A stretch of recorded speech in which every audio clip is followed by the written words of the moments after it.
So good morning guys. तो चलिए start करते हैं आज के यानी कि 28 अगस्त के इंपॉर्टेंट करंट अफेयर्स को। देखिए हमारा पहला इंपॉर्टेंट प्रश्न क्या है कि हाल ही में भारत का पहला 3D प्रिंटेड पोस्ट ऑफिस ये किस शहर में खुलेगा? तो आंसर होगा बेंगलुरु में। तो भारत में पहला 3D प्रिंटेड पोस्ट ऑफिस ये कर्नाटक की राजधानी बेंगलुरु में खुलेगा, ये आपको याद रखना है। और इस 3D प्रिंटेड पोस्ट ऑफिस से एक पारंपरिक मॉडल के निर्माण पर खर्च की गई राशि को 1/4 तक कम करने की उम्मीद है। मतलब पारंपरिक तौर पे जैसे हम ईंट पत्थर से जो पोस्ट ऑफिस बनाते हैं उसमें मान लो 100 रुपए का खर्च आता है, तो इस 3D प्रिंटेड पोस्ट ऑफिस को बनाने में 75 रुपए का खर्च आया है। इसका निर्माण किसने किया? लार्सन एंड टुब्रो के द्वारा बंगलुरु के हलासुरु में इसका निर्माण किया जा रहा है। और इस तरह से याद रखेंगे आप कि लार्सन एंड टुब्रो ये वर्तमान में भारत में निर्माण के लिए 3D प्रिंटिंग तकनीक का उपयोग करने वाली एकमात्र कंपनी है। लार्सन एंड टुब्रो स्थापना हुई थी इसकी 1946 में। मुंबई में हेडक्वार्टर है और इसके सीईओ एस.एन. सुब्रमण्यन है। आप जानते हो हमारी जो वित्त मंत्री निर्मला सीतारमण जी, बताओ उन्होंने किस आईआईटी में भारत का पहला 3D प्रिंटेड घर का उद्घाटन किया था? तो आंसर होगा इसका आईआईटी मद्रास में। अगर आपसे पूछा जाए कि दुनिया का पहला 3D प्रिंटेड स्टील ब्रिज ये कहां पे बनकर तैयार हुआ था, तो आंसर होगा नीदरलैंड में। और याद रखना, भारत में पहली बार किस शहर के शोधकर्ताओं ने रिसर्चर्स ने पहला 3D प्रिंटेड ह्यूमन आई कॉर्निया बनाया है? तो आंसर होगा हैदराबाद के शोधकर्ताओं ने, और इसे खरगोश की आंख में प्रत्यारोपित किया गया। तो यह आप जरूर ध्यान रखना। बाकी देखो, बेंगलुरु आप जानते हो कर्नाटक की कैपिटल है। यहीं पे आपको इन्फोसिस का, विप्रो का, हिंदुस्तान एरोनॉटिकल लिमिटेड और इसरो का हेडक्वार्टर मिलेगा। सिलिकॉन वैली ऑफ इंडिया कहा जाता है इसको। और अगर आपसे पूछे ना कि भारत का पहला AI and robotics technology park जिसे कहते हैं आर्ट पार्क ये कहां पे खुला, तो आंसर होगा बेंगलुरु में। और भारत का पहला डिजिटल वाटर बैंक एक्वेरियम कहां पे लॉन्च किया गया, तो आंसर होगा बेंगलुरु में। तो याद रखना ये सारे पॉइंट्स बढ़ते आगे। फिर बताओ, अगस्त 2022 में किस जिले को भारत में सर्वश्रेष्ठ आकांक्षी जिला घोषित किया गया? तो आंसर होगा हरिद्वार। तो नीति आयोग ने हरिद्वार को भारत का सर्वश्रेष्ठ आकांक्षी जिला घोषित किया है। इसने बेसिक इंफ्रास्ट्रक्चर थीम में पहला स्थान हासिल किया, और जिससे शहर को केंद्र सरकार के द्वारा 3 करोड़ रुपए का अतिरिक्त आवंटन किया जाएगा। कांस्य जिला कार्यक्रम ये 2018 में शुरू किया गया था। इसका उद्देश्य क्या है? देश भर में 112 सबसे कम विकसित जिलों को प्रभावी ढंग से परिवर्तित करना। नीति आयोग की बात हुई है। देखो, आप जानते हो ये योजना आयोग के जगह पर लाया गया था सन 2015 में। स्थापना हुई थी 1 जनवरी 2015 को। फुल फॉर्म क्या होती है? National institute for transforming India. अध्यक्ष भारत के प्रधानमंत्री होते हैं जो कि नरेंद्र मोदी हैं वर्तमान में। उपाध्यक्ष और सीईओ नए बन गए। उपाध्यक्ष अभी बने हैं कौन? डॉक्टर सुमन के बेरी। अगर आपसे पूछे इसके पहले उपाध्यक्ष कौन थे? अरविंद पनगड़िया। सीईओ की बात करें, नए बन गए परमेश्वरन अय्यर। किनकी जगह आए? अमिताभ कांत। अमिताभ कांत से भी याद रखना, G20 के लिए भारत का शेरपा बना दिया गया उनको। और इसके पहले सीईओ कौन थे? सिंधु खुल्लर थे। आपको याद होगा कुछ समय पहले नीति आयोग ने राज्य ऊर्जा और जलवायु सूचकांक जारी किया था। उसमें बड़े राज्यों में गुजरात टॉप पे था, छोटे राज्यों में गोवा और यूनियन टेरिटरी में चंडीगढ़ टॉप पे था। और नीति आयोग ने ही निर्यात तैयारी सूचकांक 2021 एक्सपोर्ट प्रिपेयर्डनेस इंडेक्स 2021 को अभी जारी किया था, जिसमें टॉप पे गुजरात था। तो ये सारे पॉइंट्स आप ध्यान रखना। बढ़ते आगे। अच्छा बताओ, अभी अगस्त 2022 में आईडीएफसी फर्स्ट बैंक के मैनेजिंग डायरेक्टर के रूप में किसे नियुक्त किया गया? तो आंसर होगा महेंद्र एन शाह को। तो अभी आईडीएफसी फर्स्ट बैंक ने महेंद्र शाह को अपना मैनेजिंग डायरेक्टर नियुक्त किया है। ये किनका स्थान लेंगे? सुनील कक्कड़ का स्थान लेंगे। आप जानते हो अभी यूनिटी स्मॉल फाइनेंस बैंक के मैनेजिंग डायरेक्टर और सीईओ कौन बने थे? तो आंसर होगा इंद्रजीत कैमोत्रा। और एसबीआई जनरल इंश्योरेंस के एमडी सीईओ बने थे पारितोष त्रिपाठी। और इंटेलिजेंसी ब्यूरो के नए प्रमुख बने थे Tapan Kumar Deka. IDFC First Bank की बात करें, स्थापना होती है सन 2015 में। मुंबई में हेडक्वार्टर है इसका और इसके सीईओ वी वैद्यनाथन है। याद रखना ये नाम। पढ़ते आगे।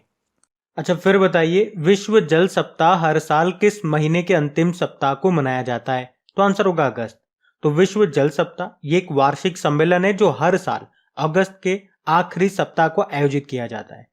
2022 में यह आयोजन 23 अगस्त से 1 सितंबर तक हो रहा है।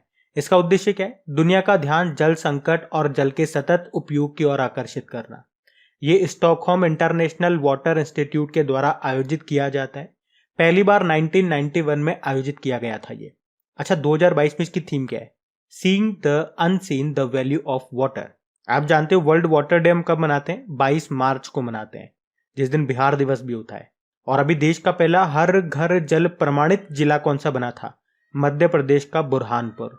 और अगर पूछे देश का पहला हर घर जल प्रमाणित राज्य कौन सा बना, तो आंसर होगा गोवा। और प्रमाणित यूनियन टेरिटरी पूछेंगे तो आंसर हो जाएगा दादरा व नागर हवेली व दमन व दीव। और पूछे जल जीवन मिशन के तहत 100वां हर घर जल वाला जिला कौन सा बना था, तो आंसर होगा हिमाचल प्रदेश का चंबा जिला। वैसे जल जीवन मिशन ये कब लॉन्च हुआ था? 2019 में। उद्देश्य क्या है? 2024 तक हर घर नल कनेक्शन करना। और हमारे जल शक्ति मंत्री कौन है? गजेंद्र सिंह शेखावत है। चलो बताओ, अभी भारत का पहला अमृत सरोवर ये कहां बना? उत्तर प्रदेश के रामपुर में। और आप जानते हो दुनिया का सबसे प्रतिष्ठित जल पुरस्कार कौन सा है, जिसे नोबेल प्राइज ऑफ वाटर भी कहा जाता है? यह है स्टॉकहोम जल पुरस्कार। और 2022 का ये पुरस्कार जीता था प्रोफेसर विल्फ्रेड ब्रुट्सर्ट ने। अभी आपको याद होगा तीसरे राष्ट्रीय जल पुरस्कारों की घोषणा की गई थी, उसमें सर्वश्रेष्ठ राज्य का पुरस्कार मिला था उत्तर प्रदेश को, जबकि सर्वश्रेष्ठ जिलों की श्रेणी में टॉप पर आता उत्तर प्रदेश का मुजफ्फरनगर। और पानी के नीचे कौन सी मेट्रो चलाई जाएगी? कोलकाता मेट्रो, हुगली नदी के नीचे चलेगी ये। और बताओ जल मेट्रो परियोजना वाला भारत का पहला शहर कौन सा है? तो आंसर होगा कोच्चि। और भारत की पहली वाटर टैक्सी सेवा का उद्घाटन कहां पे किया गया था? मुंबई में किया गया था। और वाटर प्लस सर्टिफिकेट पाने वाला पहला शहर कौन सा है? इंदौर है। जबकि 24 घंटे 7 दिन नल से स्वच्छ जल देने वाला पहला शहर बना था उड़ीसा का पुरी। तो ये सारे इंपॉर्टेंट पॉइंट्स रहेंगे आपके, इनको ध्यान रखना। आप बढ़ते आगे। अच्छा फिर बताओ, इंडियन ऑयल कॉर्पोरेशन ये किस वर्ष तक शुद्ध शून्य परिचालन कार्बन उत्सर्जन का लक्ष्य हासिल करने के लिए 2 लाख करोड़ रुपए का निवेश करेगा? तो आंसर होगा 2046। तो इंडियन ऑयल कॉर्पोरेशन ये 2046 तक शुद्ध शून्य परिचालन कार्बन उत्सर्जन का लक्ष्य हासिल करने के लिए 2 लाख करोड़ रुपए का निवेश करेगा। तो निर्धारित लक्ष्य 2070 तक शुद्ध शून्य उत्सर्जन तक पहुंचने के भारत के लक्ष्य के अनुरूप है। और इस तरह 2 लाख करोड़ रुपए से अधिक के निवेश से कार्बन डाइऑक्साइड उत्सर्जन को कम करके लगभग 0.7 बिलियन मैट्रिक टन प्रति वर्ष करने में मदद मिलेगी। अच्छा, इंडियन ऑयल कॉर्पोरेशन, आपको याद होगा अभी इसने एक सोलर कुक टॉप लॉन्च किया था जिसका नाम रखा था सूर्या नूतन। इंडियन ऑयल कॉर्पोरेशन की बात करें तो स्थापना 1959 में होती है। नई दिल्ली में आपको इसका हेडक्वार्टर मिलेगा और इसके वर्तमान में चेयरपर्सन कौन है? श्रीकांत माधव वैद। चलो आपको एक प्रश्न बताना होगा कि 2050 तक शुद्ध शून्य कार्बन उत्सर्जन लक्ष्य निर्धारित करने वाला पहला दक्षिण एशियाई शहर कौन सा बना था? तो याद रखना मुंबई बना था। और केरल बना था कार्बन तटस्थ खेती के तरीकों को पेश करने वाला पहला राज्य। और अभी लेह हवाई अड्डा ये बनेगा देश का पहला कार्बन न्यूट्रल हवाई अड्डा। और भारत का पहला कार्बन न्यूट्रल पंचायत कौन सा बना था? जम्मू कश्मीर का पल्ली गांव। और आपको याद रखना ही है कि भारत का शुद्ध शून्य कार्बन उत्सर्जन का लक्ष्य कब का है? तो आंसर होगा 2070 का। और भारत का ऊर्जा स्वतंत्रता का लक्ष्य है 2047 का। और अगर आपसे पूछा जाए कि भारत कब तक कृषि में डीजल की जगह नवीकरणीय ऊर्जा यानी कि रिन्यूएबल एनर्जी का उपयोग करेगा, तो आंसर होगा 2024। ऊर्जा मंत्री कौन है हमारे? आर.के. सिंह है। तो ये सारे पॉइंट्स ध्यान रखना। आप बढ़ते हैं आगे। फिर बताइए, अगस्त 2022 में प्रधानमंत्री नरेंद्र मोदी ने किस शहर में खादी उत्सव को संबोधित किया? तो आंसर होगा अहमदाबाद। तो प्रधानमंत्री नरेंद्र मोदी ने 27 अगस्त 2022 को अहमदाबाद में साबरमती रिवर फ्रंट पर खादी उत्सव को संबोधित किया है। देश के स्वतंत्रता संग्राम में खादी के उत्सव को अंकित करने के लिए आजादी का अमृत महोत्सव के हिस्से के रूप में अद्वितीय खादी उत्सव का आयोजन किया जा रहा है। इस कार्यक्रम में चरखों के विषय पर एक प्रदर्शनी भी लगेगी। अच्छा, केवीआईसी से आपको याद आएगा इसके अभी एक तो नए चेयरमैन बने थे, कौन? मनोज कुमार। अच्छा बताओ, विश्व का सबसे बड़ा खादी राष्ट्रीय ध्वज ये कहां पे प्रदर्शित किया गया था? राजस्थान के जैसलमेर के लोंगेवाला में। और बताओ, खादी के लिए भारत के पहले उत्कृष्टता केंद्र एक्सीलेंस सेंटर का उद्घाटन कहां पे किया गया था? नई दिल्ली में। आप जानते हो केवीआईसी ने गाय के गोबर से प्राकृतिक पेंट बनाया था जिसका नाम रखा था खादी प्राकृतिक पेंट, जिसके ब्रांड एम्बेसडर बने थे हमारे सड़क व राजमार्ग मंत्री नितिन गडकरी, जिनका निर्वाचन क्षेत्र नागपुर है। और अहमदाबाद से भी याद आएगा आपको कि एक तो अहमदाबाद और एक केरल, इन दोनों को टाइम मैगजीन की वर्ल्ड ग्रेटेस्ट प्लेस ऑफ 2022 में शामिल किया गया था। और आईपीएल 2022 में दो नई टीमें शामिल हुई थी, अहमदाबाद टीम और लखनऊ टीम, जिनके नाम बदल के क्या कर दिए गए थे। लखनऊ टीम का कर दिया गया था लखनऊ सुपर जायंट्स और अहमदाबाद टीम का गुजरात टाइटंस कर दिया गया था। और आपको याद होगा इस बार का आईपीएल इसी ने जीता है, किसे हरा के, राजस्थान रॉयल को हरा के। तो ये सारे पॉइंट्स आप ध्यान रखना, बढ़ते आगे। चलो फिर बताओ, अभी अगस्त 2022 में अकेले पूरी दुनिया की उड़ान भरने वाले सबसे कम उम्र के व्यक्ति कौन बन गए। तो आंसर होगा मैक रदरफोर्ड। तो अभी 17 वर्षीय ब्रिटिश पायलट है मैक रदरफोर्ड और अभी एक छोटे से विमान से अकेले पूरी दुनिया की उड़ान भरने वाले सबसे कम उम्र के ये व्यक्ति बन गए। कितनी उम्र है? 17 साल, मात्र 17 साल। उन्होंने ये रिकॉर्ड केवल 150 दिनों में बनाया। उन्होंने अभी 23 मार्च 2022 को बुल्गारिया की राजधानी सोफिया से अपनी यात्रा शुरू की और अभी अगस्त 2022 में यहीं अपने विमान को उतारा। तो इस उड़ान से रदरफोर्ड ने 5 महाद्वीपों के 52 देशों की यात्रा की। अच्छा, रदरफोर्ड से आपको एक नाम याद आएगा, ये प्रश्न कई बार एग्जाम में पूछा जाता है, साइंस का है। प्रोटॉन की खोज किसने की थी? याद आया, अर्नेस्ट रदरफोर्ड ने। बाकी इलेक्ट्रॉन की खोज किसने की थी ये भी बता दो, जे थॉमसन। और न्यूट्रॉन की जेम्स चैडविक ने। आप जानते हो राफेल उड़ाने वाली पहली भारतीय महिला पायलट कौन है? शिवांगी सिंह है। और भारत की पहली महिला उड़ान परीक्षण इंजीनियर कौन बनी थी? आश्रिता वी ओलेटी बनी थी। और नॉर्थ पोल उत्तरी ध्रुव के ऊपर उड़ान भरने वाली पहली भारतीय महिला कौन बनी? जोया अग्रवाल। बाकी आप जानते हो अभी सेसिल नदजे बेट, ये कैमरून की कार्यकर्ता है, अभी Wangari Maathai forest champion award मिला था। सिंथिया रोसेंजवेग, ये इंपॉर्टेंट नाम है, विश्व खाद्य पुरस्कार 2022 जीता इन्होंने। और sir David Attenborough, champions of the earth life time achievement award दिया गया इन्हें, किसके द्वारा? यूनाइटेड नेशन एनवायरमेंट प्रोग्राम के द्वारा। याद रखना ये सब, बढ़ते आगे। चलो बताओ, अगस्त 2022 में 28वां अबू धाबी मास्टर्स शतरंज टूर्नामेंट को किसने जीता? तो आंसर होगा अर्जुन एरिगेसी ने। तो भारतीय ग्रैंड मास्टर हैं अर्जुन एरिगेसी। इन्होंने भी 25 अगस्त 2022 को 28वां अबू धाबी मास्टर्स शतरंज टूर्नामेंट को जीत लिया। उन्होंने स्पेन के डेविड एंटोन गुइजारो को हराया। अर्जुन एरिगेसी ये किस राज्य के हैं? ये तेलंगाना के रहने वाले हैं। ये भारत के 54वें ग्रैंड मास्टर हैं और 2018 में तेलंगाना राज्य से पहले ग्रैंड मास्टर बने थे ये। और आप जानते ही हो हमारे पहले ग्रैंड मास्टर कौन है? विश्वनाथ आनंद है। और 2-3 पॉइंट इनसे जरूर याद रखना, जैसे कि इनकी बायोग्राफी है माइंड मास्टर। 1991-92 में पहला राजीव गांधी खेल रत्न पुरस्कार इन्हीं को मिला था। वैसे अभी इसका नाम बदल करके मेजर ध्यानचंद के नाम पे कर दिया गया। और इसमें पुरस्कार राशि कितनी मिलती है? पहले 7.5 लाख रुपए मिला करती थी, अभी बढ़ के 25 लाख रुपए हो गई है। अभी विश्वनाथ आनंद को फिडे का वाइस प्रेसिडेंट भी बनाया गया था, ये भी याद रखना। और हमारी पहली महिला ग्रैंड मास्टर कौन है? एस विजयलक्ष्मी है। और सबसे इंपॉर्टेंट पॉइंट कि अभी 44वें फिडे शतरंज ओलंपियाड ये पहली बार भारत में हुए थे, तमिलनाडु के चेन्नई में, जिसका शुभंकर था थम्बी। और आप जानते हो CSIR की पहली महिला अध्यक्ष बनी थी कौन? नल्ला थम्बी कलाईसेल्वी। और मैं आपको कई बार बता चुका हूं, जब भी ये दोनों पॉइंट आपको कहीं पर भी मिल जाए ना, तो दूसरा वाला पॉइंट ऑटोमेटिकली आपको रिवाइज करना है, ये आदत डाल लेनी है। तो इनका नाम अजीब सा जो नाम है, नल्ला थम्बी कलाईसेल्वी, शुरुआत में हमें अजीब सा लगा था, लेकिन इतनी बार हमने बोल लिया कि हमको याद हो गया। अब हम इस नाम को अब तो ऐसे बोल लेते जैसे हमारे घर के किसी मेंबर का नाम हो, नल्ला थम्बी कलाईसेल्वी। और ये सब कमाल किसका है? ये सब कमाल है रिवीजन का। जितनी बार चीजों को आप रिवाइज करोगे, रिपीटेशन में लेकर के आओगे, बार बार बोलोगे, वो चीज उतनी ही कंठस्थ होती जाएगी। अच्छा, यहां से आगे प्रश्न क्या बनेगा कि इस बार का ये जो 44वां शतरंज ओलंपियाड था किसने जीता? उज्बेकिस्तान ने। अब उज्बेकिस्तान से भी आपको लिंक करके याद रखना है कि 2026 वाले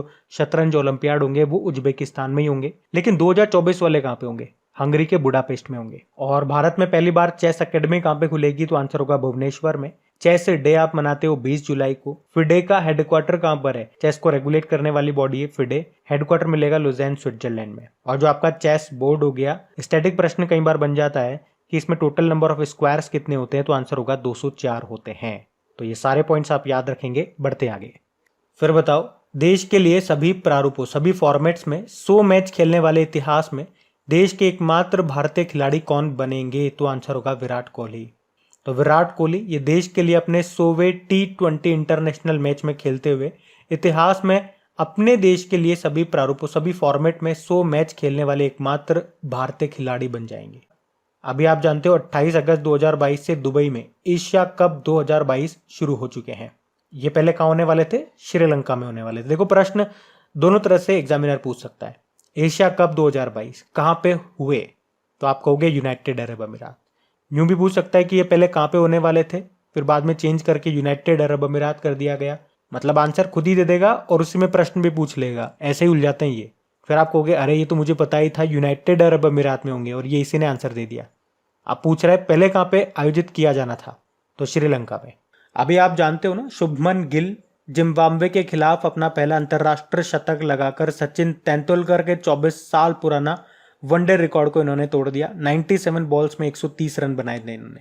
और जसप्रीत बुमराह से याद आएगा, अभी टेस्ट मैच में एक ओवर में सर्वाधिक रन बनाने का विश्व रिकॉर्ड बनाया था इन्होंने। 35 रन बनाए थे। और बॉलर कौन था? इंग्लैंड के स्टुअर्ट ब्रॉड। इस तरह से इतिहास के सबसे महंगे बॉलर बन गए थे। अच्छा, इंग्लैंड से एक प्रश्न आपको बताना है। इंग्लैंड के लिसेस्टर क्रिकेट ग्राउंड का नाम अभी किसके नाम पे रखा गया था, यह आप बताओ। और रोहित शर्मा से याद रख लो, क्रिकेट इतिहास में लगातार 13 T20 इंटरनेशनल जीतने वाले ये पहले कप्तान बने थे। ऋषभ पंत आप जानते ही हो, अभी उत्तराखंड के ब्रांड एम्बेसडर बन गए। डिश टीवी के भी हैं ये, ध्यान रखना। बढ़ते हैं आगे। चलो फिर बताओ, हाल ही में किसने UEFA पुरस्कार जीता? तो आंसर होगा करीमा बेंजेमा और एलेक्सिया पुटेलस। तो करीमा बेंजेमा और एलेक्सिया पुटेलस ने यूरोपीय फुटबॉल संघ UEFA का साल का सर्वश्रेष्ठ खिलाड़ी का पुरस्कार जीता। और इस तरह से इन पुरस्कारों में स्पेनिश क्लबों का दबदबा रहा। करीमा बेंजेमा ये पुरुष वर्ग का खिताब जीतने के प्रबल दावेदार थे। उन्होंने चैंपियंस लीग में 15 गोल किए और रियल मैड्रिड को रिकॉर्ड 14वां यूरोपीय खिताब दिलाने में अहम भूमिका निभाई। अच्छा, फुटबॉल की बात है तो 2-3 प्रश्न मोस्ट इंपॉर्टेंट है जो आपको हमेशा याद होने चाहिए। जैसे कि संतोष ट्रॉफी की बात करें, पहला प्रश्न तो यही बन जाएगा, संतोष ट्रॉफी का संबंध किससे है? फुटबॉल से है। 2022 में इसका 75वां एडिशन हुआ था, जो कि केरल ने जीता पश्चिम बंगाल को हरा करके। और अभी फीफा वर्ल्ड कप 2022 ये कतर दोहा में होंगे। इसका मैस्कॉट लाइव है और ऑफिशियल स्पॉन्सर बायजूस है। और अगले जो होंगे 2026 में वो 3 देशों में होंगे, यूएस, मैक्सिको और कनाडा में। बाकी आप जानते हो, अभी 2022 में south Asian football federation under 20 championship Orissa के कलिंगा स्टेडियम में हुआ था, जिसको भारत ने जीता बांग्लादेश को हरा करके। और अभी अक्टूबर में फीफा अंडर 17 वर्ल्ड कप ये भारत में होंगे। और अभी 2021-22 सीजन के लिए All India Football Federation men's footballer of the year चुना गया था सुनील छेत्री को, और महिलाओं में चुना गया था मनीषा कल्याण को। और अभी रियल मैड्रिड फुटबॉल क्लब ने अपना 35वां स्पेनिश लीग खिताब भी जीता है। और ये बताओ 2023 में जो फीफा वुमेन्स वर्ल्ड कप हैं वो कहाँ पे होंगे? ऑस्ट्रेलिया और न्यूजीलैंड में होंगे। तो ये सारे पॉइंट्स ध्यान रखना। उसके अलावा फीफा का हेडक्वार्टर भी याद रखो, ज्यूरिख स्विट्जरलैंड, और प्रेसिडेंट है ज्ञानी इन्फिनिटो। अब बात करेंगे कल के वीडियो में पूछे गए प्रश्न के उत्तर की। तो कल के वीडियो में आपसे क्या प्रश्न पूछा गया था कि 2022 का लिबर्टी मेडल से किसे सम्मानित किया गया? तो आंसर होगा व्लादिमीर ज़ेलेंस्की को, यूक्रेन के प्रेसिडेंट हैं ये। आप सभी ने प्रश्न का बिल्कुल सही उत्तर दिया है। और सेशन अच्छा लगे तो प्लीज़ इसे लाइक करके शेयर ज़रूर कीजिएगा। इन सभी क्वेश्चंस का क्विज बना करके आपके अपलोड कर ही दिया गया है आपकी क्रेक एग्जाम एप्लीकेशन पे, वहीं पे इनकी PDF भी आपको मिल जाएगी। अब ये रहा आज का आपका होमवर्क प्रश्न।